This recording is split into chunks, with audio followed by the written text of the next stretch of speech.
Um, Liza, Yes? I think I'm not safe in the internet. Oh, darling, that's so sad. Let me show you a video about social media awareness. Here it is. Do you also feel that you are not safe in the cyberspace? Like there are people out there that silently stealing your identity and personal information without your consent and make you overthink some impossible things that might happen in the future. Don't worry too much. Let me give you some tips to protect yourself while surfing in the cyberspace. Tip number 1. Turn off location services when you post to social media. You're announcing your location in real time if you don't disable GPS or location services. Tip number 2. Secure password. Use two-factor authentication and strong passwords to secure your logins to social media.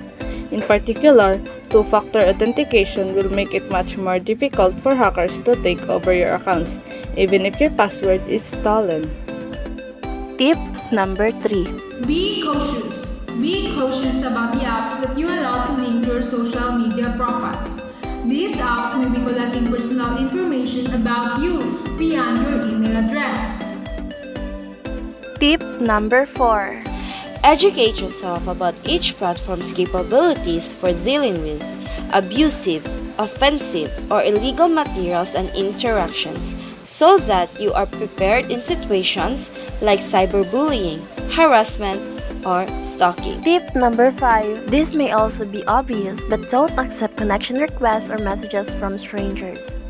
Messages sent in social media platforms can carry malicious links or attachment, just like a phishing emails do. A good rule of thumb is if you haven't met them in person, you probably should not connect. Always remember those tips for better and safety surfing. Thank you for sharing me this one. It's very informative. I don't need to worry much about my safety in cyberspace. Nah, no problem.